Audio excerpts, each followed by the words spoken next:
got a lot of the good points. One of the things that they always talk about is a vaccine passport. I want to make this absolutely clear. It's not a vaccine passport. It's a social credit score system.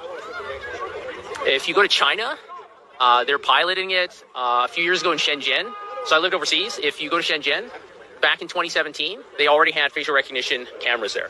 So if you jaywalked in Shenzhen, they would immediately detect that and send you a notification, and they would deduct money from your what they call WeChat account. They use two main apps, WeChat and Alipay. So you can actually deduct your money directly from your account.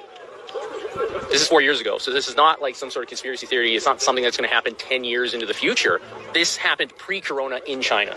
And so this system in China that exists, it's extremely advanced. They can detect if it's a man or a woman. They can guess your age. They can detect what kind of car model it is, who the manufacturer is.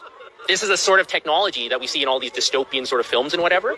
And people keep putting it off and thinking that this is something that's going to happen later in my kid's lifetime or my grandkids. It's already here. And if this gets implemented anywhere, especially in a Western nation, it's not going away. Israel is already talking about the 4th shot. Then they're going to be going to herpes, and they're going to ask if you're gay. They're going to be asking if you ate 3 pizzas this week because it's unhealthy. If you buy certain books in certain countries, your country doesn't like you, will lose points in the social credit score system. So this is already the reality of the world in certain places, and we need to be aware of that if we don't want that or if we do. And to be perfectly honest, anybody who wants this vaccine passport, it's a misnomer. It's total control. Everything you do or don't do will be calculated to the point where if they can detect your GPS signal, if you have a phone on you, they can detect who you're hanging out with. Oh, you're hanging out with somebody that said something bad 9 years ago on Weibo, okay, like a Chinese equivalent to Facebook or something like that, right? Oh, you lose 2 points. Oh, you bought Japanese books, you lose 5 points because you don't like Japan. This is what is going to come here because it's already there.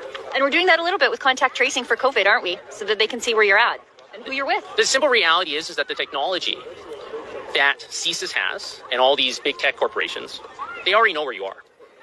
It's just that they don't want to shock the system too much and admit that they have it.